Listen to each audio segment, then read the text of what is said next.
Hey everybody, thanks for joining us for Grown Man Record Night and this installment of the Dig of the Week. You know, the new year started and we've started getting back on a regular schedule. Things are feeling a little bit more normal, no more crazy, weird, wild, long vacations, no more Christmas. My birthday's over. Had both good ones of both, but it's back to regular business. And here in 2013,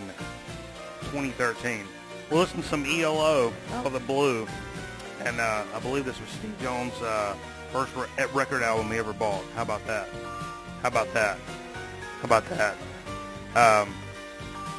So anyhow, we appreciate everybody hanging out with us. We got some new folks out there, some old timers joining us again. That's cool. Pop's tuning in, playing some Barry White for Pops. Let's get on to some digs of the week. Some business we just got done listening to. I wanted to mention Lee Oskar, something you may come across when you're looking through crates from time to time.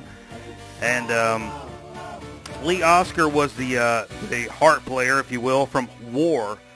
And he was born in some weirdo place, somewhere overseas in Europa, Norwegian or some crap like that. And he moved to the United States when he was a teenager, like 17, 18 years old. And he's a founding member of War, and he's considered like a virtuoso and complete, absolute freaking wizard of the harmonica. And he actually manufactures harmonicas. He actually has a company, and it's like a big deal. It's one of the bigger harmonica companies. Listen to that earlier, real funky jams. Sorry, my voice is cracking like Peter Brady, man. I've been working, throwing up stomach virus in North Carolina. I don't know about in your hometown. But anyhow, we listened to this. That's some good business. Moving right along. Another album we listened to earlier this evening, courtesy of the Boss Man, gave me this record. So I picked this record up for free, essentially. Shirley Scott, Girl Talk. And it's got the WCVF 600 AM 88.9 FM, SUNY Fredonia, up in Fredonia, New York. And it's got Lena's Pizza Parlors on there, at 27 Water Street, Fredonia. That's how I read it. It's the real thing. That's what they say. It's the real thing. So, but Shirley Scott, if you're not familiar with Shirley Scott, she's one of the best organists in jazz funk history. And she had a long relationship with Eddie Lockjaw Davis, who we played on the program a lot of times. She's played with Jimmy Smith quite a bit, who we've also played on the program a whole lot. And she, she just really gets down on the organ. This is on the Impulse label. I think this is like 72, if I'm not mistaken. And really good album. This is pretty sought after. This is worth a little bit of chunk of change, and I appreciate my boss man hooking me up with this. This is a promo copy, so that's even better. But man, she gets down. It's some really funky organ stuff. I want to mention one more record this evening. It's actually a 7-inch. We're going to mention another 7-inch next weekend, as we may have our first guest of the year. Special surprise guest. I won't call any names yet. We want to confirm it. We got a special guest coming next Friday to talk about some old times, tell some stories, share some vinyl, and just chew the fat. We're going to chew on the fat. All this fat. There's enough for 2 people. There's at least enough for 2 people. We'll just chew on it. We'll chew on it. You'll chew on some of it too. This is our other dig of the week from a band, if you don't remember, from the chewing. Yeah, speaking of chewing, exactly. From the mid-90s. Cibomato. These Japanese gals.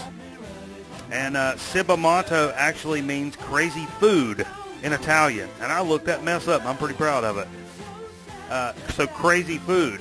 And this is a 7-inch called Beef Jerky. No. The actual title is Know Your Chicken. That was the hotter track. And the B-side would be Beef Jerky. And so there's some Japanese chicks that kind of play weirdo, grungy music, sort of rappy, sort of Sonic Youthy. And they've actually played with some, they were involved with Grand Royal at one time. Beastie Boys had some stuff going on with them. They were always collaborating, even though they were associated with another label, Columbia, I think, essentially. But anyhow, So these gals they were nutty, and they ended up playing with Sean Lennon and some other big-time players that collaborated with Sonic Youth. And they actually played a concert I just read about today after the Japan earthquake tsunami tragedy. What are you going to do? There was a concert. John Zorn was there. Mike Patton was there. Subamato was there. And Sonic Youth was there. I want a recording, a video cassette recording of this concert. It sounds like a bunch of good bands to me. I like all those bands, so that would be cool. So, thanks for hanging out with us here on Grown Man Record Night. We got a lot of brand new records to play, some old new stuff, some new stuff, some new old stuff, some old stuff that's new, but it was old to somebody else, but now it's new to me. We've got some of that too. And so, thanks for joining us. We're going to come back with a Chip Chat that's so sweet. It's so sweet. The next Chip Chat is going to be so sweet. Special surprise for Chip Chat. So hang with us. We're going to do Chip Chat in just a little bit. Just a little bit. So stick with us here on Grown Man Record Night.